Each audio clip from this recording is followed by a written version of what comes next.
Oui, absolument, David, parce que nous sommes le grand pays d'Europe. Des paroles et des actes spéciales européennes, c'est parti. Introduction, votre conviction européenne. Le vote eurosceptique pourrait arriver donc mathématiquement le plus gros bataillon d'anti-européens dans l'hémicycle européen. Nous sommes à 46 jours des élections européennes. La relance de l'Europe, comment relancer? Le scrutin européen du 26 mai. Demain, quelle France? Le débat sur les européennes, dire au café. Les listes proposées. On vous parle tous d'Europe, et nous sommes tous sur le principe européen. Mais de quelle Europe voulons-nous? Celle de Jean-Claude Juncker? Je vais vous raconter l'histoire de cet homme, le plus haut personnage de l'Union européenne.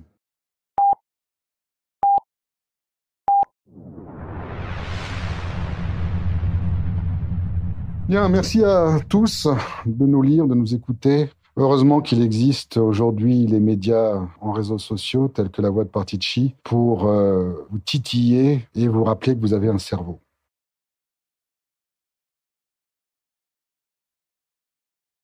Je suis depuis maintenant 10 ans dans une affaire criminelle qui au départ aurait dû être simplement une affaire d'argent financière. Et tout commence pour moi en 2009, lorsqu'en juillet 2009, l'héritier, qui est également mon ami, décide de m'aider puisqu'il vient d'être officiellement, devant notaire et devant 2 témoins, l'héritier d'un couple luxembourgeois qui a décidé donc de le nommer comme héritier universel. J'en suis ravi pour lui, bien entendu. Et lui-même, étant ami, décide de m'aider dans une affaire immobilière.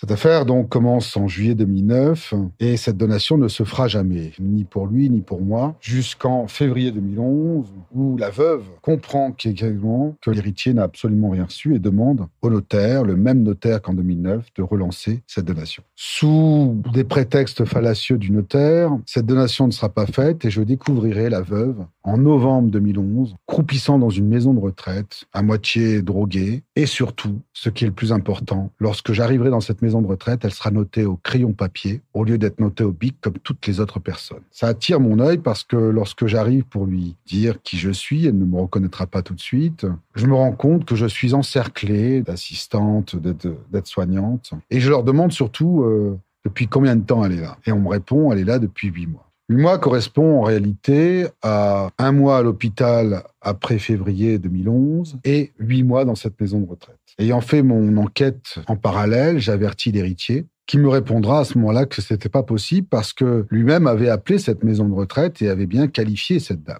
Finalement, il se rendra compte que cette dame est bien dans cette maison de retraite et qu'elle n'a jamais quitté la maison de retraite depuis mars 2011. Étant donné qu'on l'avait retrouvée, on relance cette fameuse donation par un autre notaire, puisque le premier avait pris sa retraite en octobre 2011. Deuxième notaire choisi mettra plus de 7 mois avant de finaliser cette donation et de la rendre à l'héritier. Et lorsque le jour J arrive, l'huissier de justice présent sur les lieux récupérera tous les dossiers de cette donation officiellement pour vérification. Il s'ensuivra des tentatives par la police de poser des questions assez bizarres pour finalement se rendre compte que l'héritier était bien héritier puisqu'ils avaient interrogé la veuve, qu'il y avait un document d'une donation testamentaire depuis juin 2009 qui existait. Et donc, ils le mettent dans la confidence. Ils disent, voilà, votre fortune, puisque c'était une donation qui était acquise pour le donataire, votre fortune a été spoliée en partie par Martine Venandi, qui, tenez-vous bien, a volé plus de 12 millions d'euros.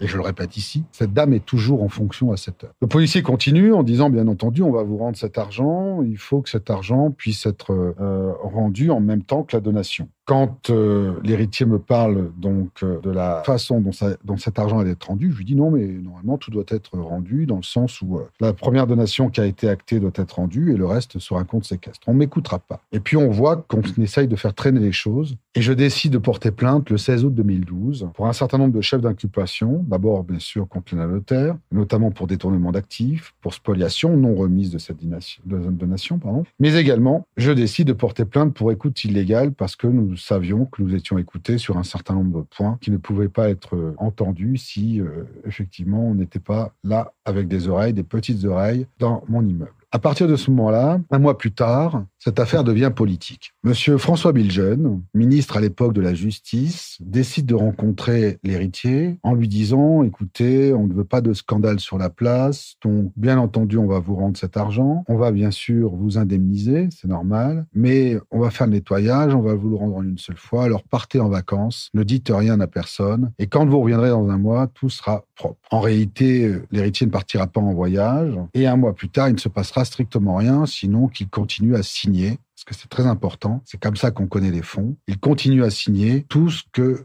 les gens ont pu voler, tous ceux qui ont pu voler. Ça dure jusqu'en mars 2013, où je montre un certain nombre de points à l'héritier pour bien lui montrer qu'en fait, il n'y a aucune volonté de rendre cet argent, et l'héritier décide de porter plainte auprès du procureur général. C'est à ce moment-là, d'ailleurs, que le procureur général découvrira ma plainte que j'avais déposée sur son bureau le 16 août 2012. Voyant le tampon, la copie du tampon, il dira même « cette plainte aurait dû atterrir sur mon bureau ». Et il commence à la lire. Le lendemain, il rencontre à nouveau l'héritier et là, ils veulent faire une transaction en disant « on va rendre cet argent et on en restera là ». Ce qu'on découvre juste après cette investigation du procureur général est scandaleux. En réalité, on découvre que c'est pas seulement 12 millions que la notaire a volé, mais bien avant 2012, des sommes faramineuses ont été volées par des gens comme le Grand-Duc, famille grand-ducale. Quand je dis Grand-Duc, c'est Grand-Duc, père, sœur. Mais c'est aussi Jean-Claude Juncker et François Biljeune. Jean-Claude Juncker qui s'était joint d'ailleurs aux réunions entre septembre 2012 et mars 2013. C'est d'ailleurs Jean-Claude Juncker, à l'époque Premier ministre, qui a fait rencontrer le procureur général à l'héritier. Le procureur général qui, au tout début d'ailleurs, avait même dit « oui, vous voulez porter plainte, mais vous savez, une plainte, ça dure ». C'est à ce moment-là qu'il parle de ma plainte. C'est à ce moment-là que l'héritier dit « mais attendez, Franck Coustet a déjà fait des plaintes. Regardez ». Bien entendu, quand je déposais des plaintes, je mettais le cachet faisant foi de la date d'arrivée auprès du parquet. Et là, c'était le parquet général. Et là, on découvre surtout, par le procureur général, en mars 2013, que plus de 70 millions, vous entendez bien, 70 millions ont été volés par ces gens. Étant l'argent à la fois de l'héritier et du légataire, ils doivent signer comme quoi non seulement ils vont recevoir cet argent, mais également comme quoi ils ne poursuivront pas ces gens. Donc il y a un certain nombre d'actes qui ont été enregistrés entre mars 2013 et juillet 2013. Sauf que il y a une affaire en parallèle d'Israël, l'affaire Boumler, dans laquelle est mêlé donc Jean-Claude Juncker et qui déclenche au niveau du Luxembourg des élections législatives. Mais Juncker est persuadé qu'il va être réélu Premier ministre. Donc il dit « attendez un peu, ça va arriver ». En octobre 2013, envers et contre tout ce qu'il imaginait, il n'est plus Premier ministre. Et là, je comprends très bien qu'il va se passer des choses parce qu'ils vont essayer de masquer les preuves. Ça ne tarde pas puisque dès octobre 2013, je préviens la police de protéger 4 familles qui peuvent être des témoins, bien entendu, de ces faits. Et dès novembre 2013, je suis victime du premier accident qui n'est bien entendu qu'un acte criminel parmi tant d'autres jusqu'à il y a encore pas très longtemps.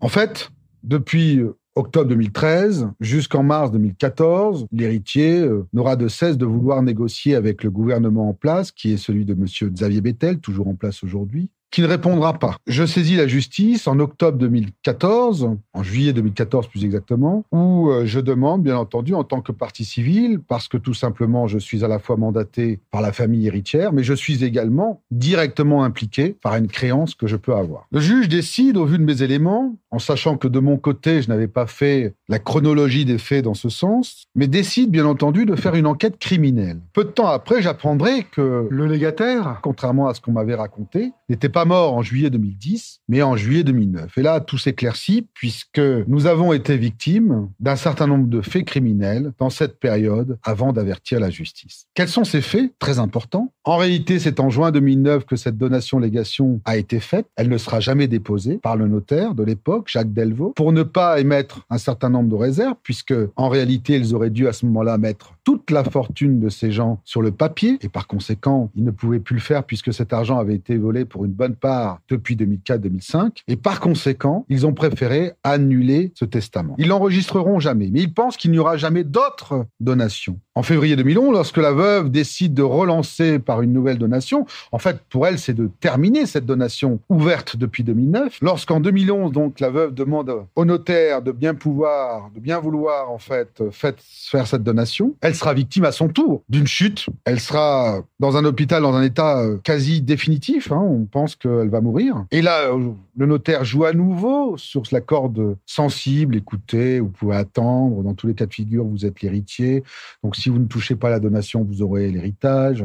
Bref, pour ne pas mettre une fois de plus un écrit dans ses mains. Mais en 2014, lorsque je saisis le juge d'instruction décide bien d'une enquête criminelle. Le juge d'instruction décide en 2015 de rendre les réquisitions, de donner ses réquisitions, et elle doit passer par le parquet. Mais à ce moment-là, quand elle décide des réquisitions contre 3 hommes, l'actuel président de la Commission européenne, M. Jean-Claude Juncker, mais également l'ancien ministre de la Justice qui est aujourd'hui juge à la Cour de justice de l'Union européenne. Et enfin, contre la notaire instrumentant en 2012, le parquet bloque les réquisitions. Il bloque les réquisitions depuis octobre 2015, mais il fait croire à moi-même, en octobre, en novembre, en décembre, en janvier, en février, en mars, il fait croire qu'en réalité, le dossier est toujours chez le juge d'instruction. Le cabinet du juge d'instruction me donnera des éléments contraires, tout à fait contraires. Et d'ailleurs, aujourd'hui, depuis quelques mois déjà, depuis le mois de juillet 2018, on sait officiellement que le juge d'instruction a transmis le dossier en octobre 2015. Et donc, en mars 2016, je viens avec une vidéo, j'enregistre la personne au parquet qui me répond qu'il n'y a toujours rien chez eux. En mars 2016, je suis interdit, suite à ma vidéo, de venir dans le parquet parce qu'ils savent très bien, judiciairement, qu'ils seraient poursuivis pour propos mensongers. Je serai filmé parce que ça, c'est des preuves que je donnais à la presse. Donc, pour montrer qu'effectivement, il y a une volonté délibérée de ne pas faire consulter effectivement le dossier. Vous me dites, effectivement, vous connaissez parfaitement, tout le monde connaît le dossier ici, c'est bon. Je sais très bien qu'on fait du cinéma. Maintenant, ce que je veux, c'est consulter le dossier. Vous me dites non, pas de souci, je reviens demain avec 2 témoins et mon avocat. Donc, un homme qui se nomme Jeannot Nils invente des faits en disant que je viens, que je fais du bruit. Non, je viens, je demande, bien entendu, j'ai jamais fait de bruit. Je demande tout simplement à voir ce dossier et on ne doit pas me le refuser. Dans un état de droit, on n'a aucun moyen de me le refuser. Et là, ils savent que c'est limite parce que avant, ils disaient qu'il n'y avait plus de dossier. Maintenant, ils sont obligés de reconnaître qu'il y a un dossier. Donc, ils disent, non, mais ce dossier, de toute façon, il est en enquête criminelle. Donc, tant qu'il est en enquête, on ne peut pas le voir. C'est absolument faux, puisqu'en réalité, un avocat est soumis à une déontologie où certains aspects pourraient être enlever les aspects criminels, mais absolument pas les aspects de détournement qui expliqueraient bien entendu l'aspect criminel. Donc, ils m'interdisent d'accès au parquet. Je continue malgré tout à y venir pour avoir une date de rendez-vous jusqu'au 16 août 2012 où en réalité, je passe un appel téléphonique tout en envoyant une nouvelle fois une demande pour voir ce dossier qui me dit, écoutez, on verra au mois de septembre, prenez rendez-vous et puis on verra bien. En réalité, je viendrai le 22 août 2016, on m'arrêtera et on me mettra en prison pendant 40 jours, pensant que j'allais me calmer. Et surtout, aujourd'hui, essayant de tourner cette mise en prison qui est totalement illégale et irrégulière, en essayant de faire croire qu'il n'y a strictement rien. Ce pays est une honte. La justice de ce pays est une honte. Il faut savoir que le procureur d'État n'est autre que le cousin de Jean-Claude Juncker par alliance, c'est-à-dire en clair, c'est le cousin germain de l'épouse de Juncker. Et cela ne dérange personne au sein du gouvernement ou de la justice luxembourgeoise. Martine Soloviev, qui est aujourd'hui procureure générale, est parfaitement au courant. Mais visiblement, elle ne lui enlève pas le dossier. Donc on essaye de gagner du temps, parce qu'on sait qu'on va quand même devoir le montrer un jour. On essaye de gagner du temps, tout simplement pour laisser à la tête de l'Union européenne un escroc criminel.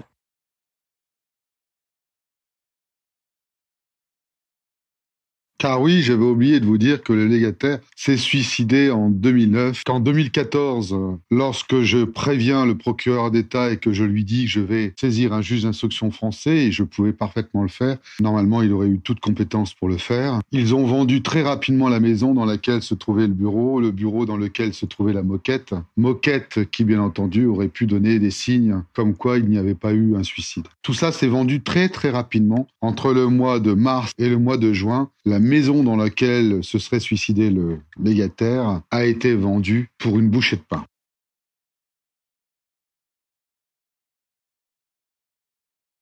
Cela ferait sourire si c'était pas aussi grave, puisque derrière, comme je le disais, il y a eu des actes criminels de mort. Il faut savoir que par la faute exclusive du procureur d'État, monsieur Jean-Paul Freising, que j'avais alerté dès le mois de novembre 2013 par l'intermédiaire du procureur général, je lui avais dit, vous mettez l'héritier dans une situation de précarité extrême où il risque de se suicider. Il s'est immolé par le feu en octobre 2015 parce qu'on ne lui a pas rendu son argent, pas seulement, parce qu'on lui a fait croire qu'on allait lui rendre et parce que c'était le sien.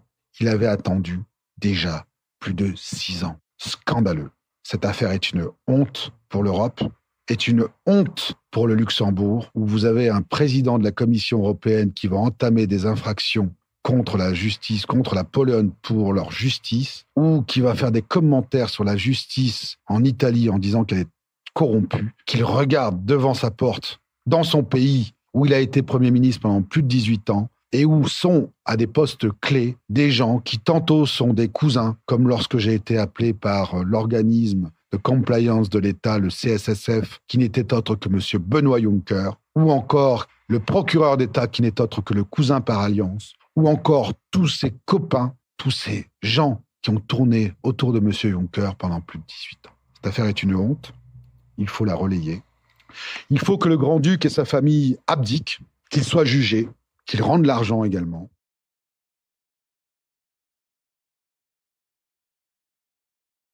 C'est une affaire d'État parce que la Belgique et la France étaient également concernées. La France était au courant dès 2013, elle aurait dû mettre son veto pour la nomination de Juncker, elle n'a pas fait. Quant à la Belgique, où je me suis réfugié après des actes criminels à répétition en France, la Belgique a à son tour eu un certain nombre de faits répréhensibles pénalement et criminellement, et où l'enquête est toujours bloquée auprès du cabinet du juge d'instruction qui n'a strictement rien fait. D'une affaire privée, on arrive à une affaire d'État avec un S, et ça vous laisse quand même pantois sur ce qui se passe aujourd'hui, sur les ramifications mafieuses et de collusion entre les différents États pour faire taire une vérité bien simple. M. Juncker, le grand-duc, François Bilgen sont des escrocs criminels.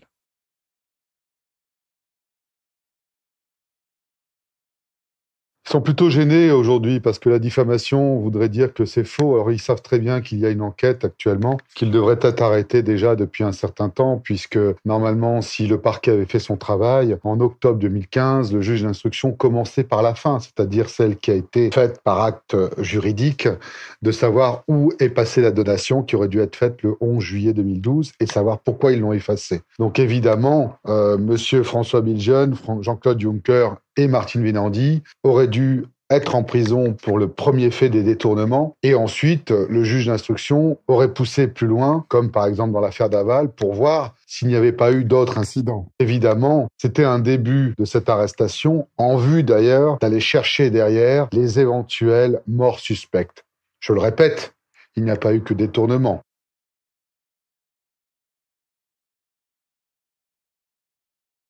En ce qui concerne le dernier épisode de cette affaire, c'est-à-dire que fait la France durant tout ce temps, je ne vais pas réexpliquer qu'en 2014, j'ai dû partir parce que j'ai été victime d'actes criminels effectués par les services français. Il n'en demeure pas moins que le 21 juillet 2017, je saisis Emmanuel Macron, tout fraîchement élu, en le félicitant dans un premier temps et dans un deuxième temps, lui demandant bien sûr de faire démissionner Jean-Claude Juncker et de faire toute la lumière sur cette affaire. Monsieur Macron ira une semaine après au Luxembourg rencontrer le Grand-Duc, qui l'invitera donc en février 2018. Le Grand-Duc n'a pas été invité depuis plus de 40 ans en France. Il invitera également Xavier Bettel, il invitera Monsieur Juncker dernièrement donc pour signer les accords commerciaux avec la Chine. Donc Monsieur Macron ne me donnera aucun signe concernant cette affaire, il ne me répondra d'ailleurs jamais, alors même que j'avais saisi un député de La République En Marche pour qu'il puisse avoir une réponse du président de la République. Voilà où nous en sommes actuellement. Je subodore d'ailleurs qu'il y aura certainement des complications au niveau de la justice, qui n'a strictement rien fait, notamment sur ma demande d'enquête criminelle sur un certain nombre d'actes qui ont été commis entre 2014 et 2017.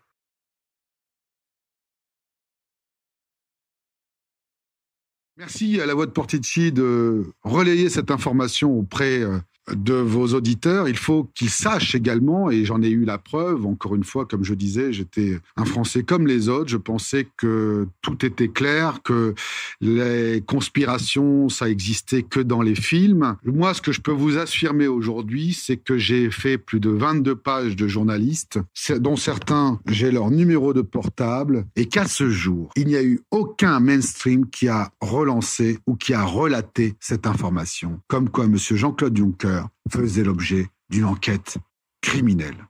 Lorsqu'on dit que les réseaux sociaux disent beaucoup de bêtises, je pense que les réseaux sociaux aujourd'hui ont au contraire la liberté que n'ont plus les médias, même si et toujours on vous balance les accords de Munich. Quand on a aujourd'hui en France et à l'étranger un certain nombre de médias qui sont détenus par des gens qui ont tout intérêt à négocier cette information, et qu'en France, les plus grands journaux sont détenus par 2 actionnaires qui vendent des armes, ça c'est très important, vous pouvez vous dire que vous n'avez plus du tout d'informations. Continuez à voir la Voix de Portici, continuez à aller sur d'autres réseaux sociaux, apprenez la vérité et surtout faites relayer cette information autour de vous, car je vous le dis, il n'y a plus aujourd'hui d'informations dans les médias courants. il n'y a que des informations qui peuvent être sorties lorsqu'on demande à ce qu'elles soient sorties, ou tout simplement des faits divers sans intérêt réel sur comment tourne le monde. Juncker n'aurait jamais dû être le président de la Commission européenne. Bilgen devrait être arrêté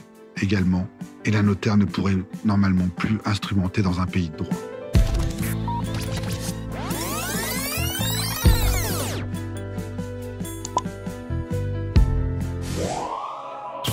Le Parlement européen est ridicule.